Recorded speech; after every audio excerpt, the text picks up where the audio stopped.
Good morning everyone. Class 2। आज हम लोग व्याकरण पढ़ेंगे।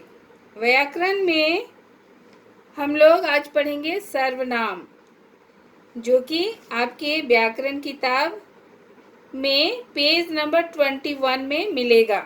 पेज नंबर 21, पाठ 5, लेसन 5 में सर्वनाम।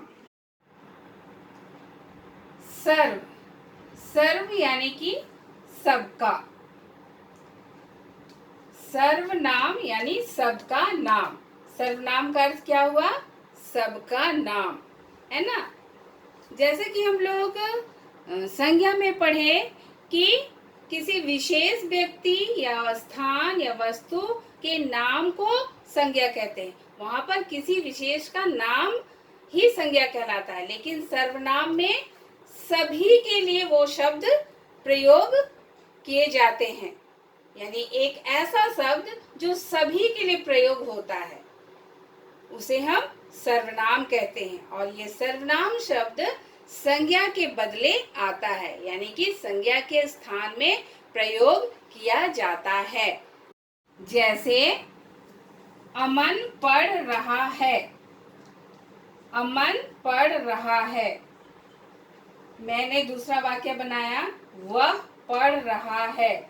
यानी कि अमन के स्थान पर मैंने कौन सा शब्द प्रयोग किया है? वह। यानी अमन के लिए कौन सा शब्द प्रयोग हुआ है? वह। वह पढ़ रहा है।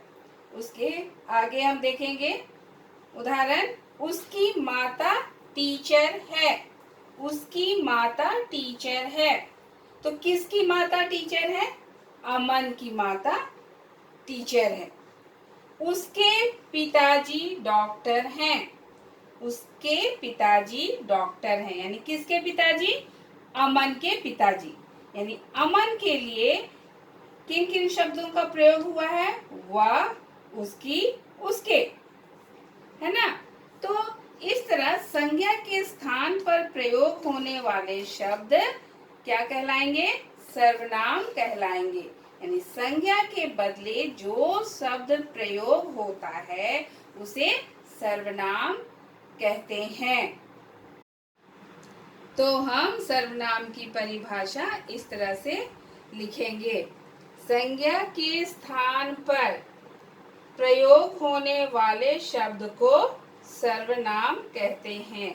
जैसे वह, उसकी, उसके, वे, यह, बहुत सारे उदाहरण है सर्वनाम के, है ना, जो आपको मिलेगा पेज नंबर 22, पेज नंबर 22 यानी 22 में, है ना।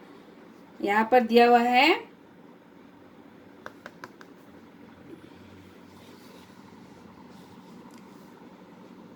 बैलून में बहुत सारे शब्द दिए हुए हैं, आपको दिखाई दे रहा है।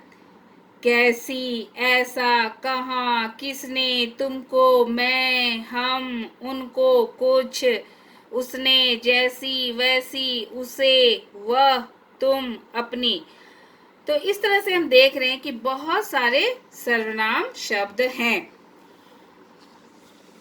नीचे आप देखेंगे कि सर्वनाम शब्द भी संज्ञा की तरह एक वचन और बहुवचन में होते हैं, है ना। और मैंने आपको वचन में ये चीज बतलाया था, और यहाँ पर भी आपको दिया हुआ है। जैसे एक वचन में मैं, बहुवचन में हम,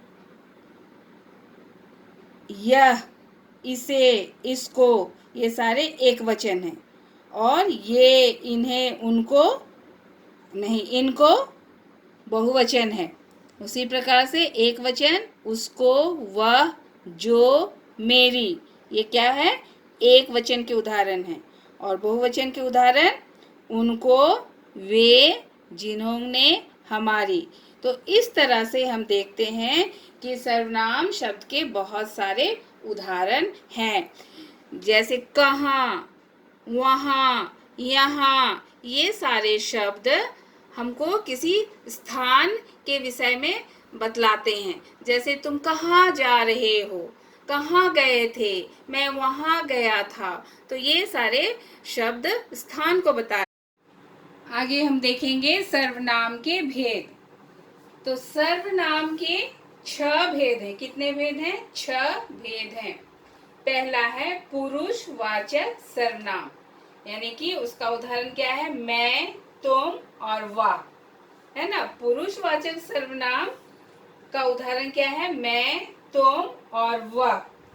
पुरुषवाचक सर्वनाम बोलने वाला, सुनने वाला और किसी तीसरे व्यक्ति के विषय में, जिसके विषय में हम लोग बात करते हैं, उसका बोध कराता है, उसे हम पुरुषवाचक सर्वनाम कहते हैं। दूसरा है निश्चयवाचक सर्वनाम, निश्चय, और उसका उदाहरण है यह और वह। निश्चय यानी किसी चीज के बारे में हमको निश्चित रूप से पता होता है ना, उसे हम कहेंगे निश्चयवाचक सर्वनाम।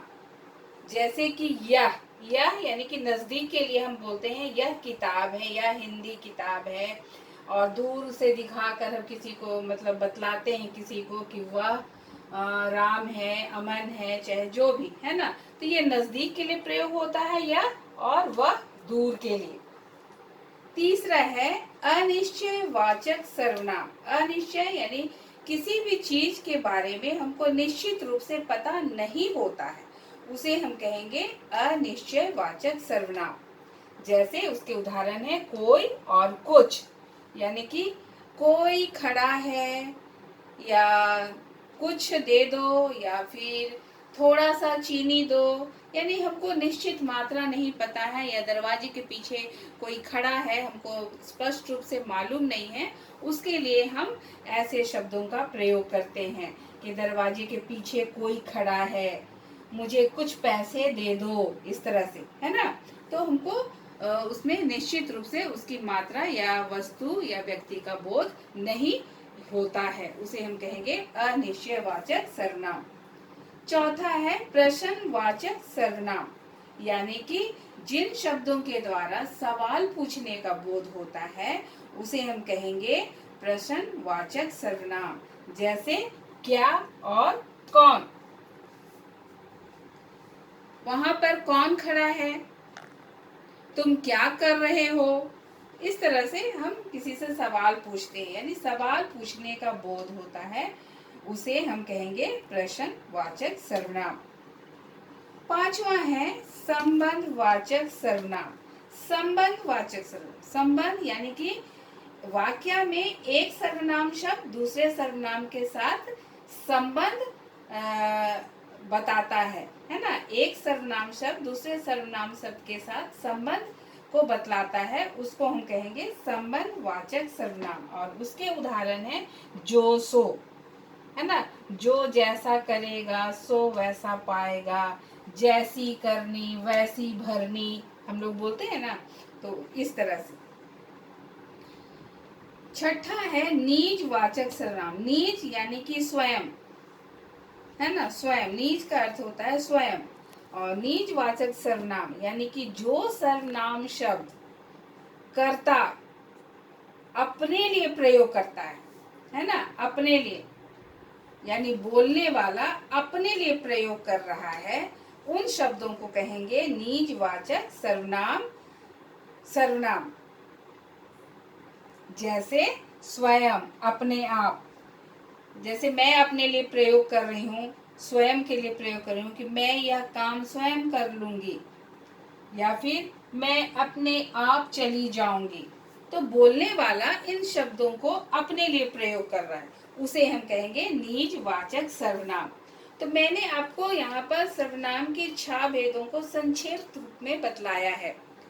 आप ऊपर की कक्षाओं में जब आप जाएंगे तो इनको आप विस्तार से पढ़ेंगे। तो क्लास 2 में सिर्फ इतना ही हमको याद करना है कि सर्वनाम किसे कहते हैं, सर्वनाम के कितने भेद हैं और उनके क्या क्या नाम हैं। तो आपका होमवर्क है पेज नंबर 23, पेज नंबर 23। पहला क्वेश्चन, दूसरा क्वेश्चन, तीसरा क्वेश्चन और चौथा, है ना। इसको आप अपनी ग्रामर कॉपी में बनाएंगे। सर्वनाम से आप क्या समझते हैं, तो यहाँ पर आपको सर्वनाम की परिभाषा लिखना है उदाहरण के साथ, है ना। जैसे मैंने आपको परिभाषा बताया था, उसी परिभाषा वही परिभाषा यहाँ पर उत्तर होगा। और उसके बाद सर्वनाम शब्द को छांट कर लिखना है, अलग अलग करना है ना। और फिर सर्वनाम शब्द को चुनकर खाली स्थान में भरना है और एक वचन और बहुवचन वाले सर्वनाम शब्द को अलग अलग करना है। तो इसको आप जरूर से अपनी ग्रामर कॉपी में बनाएंगे।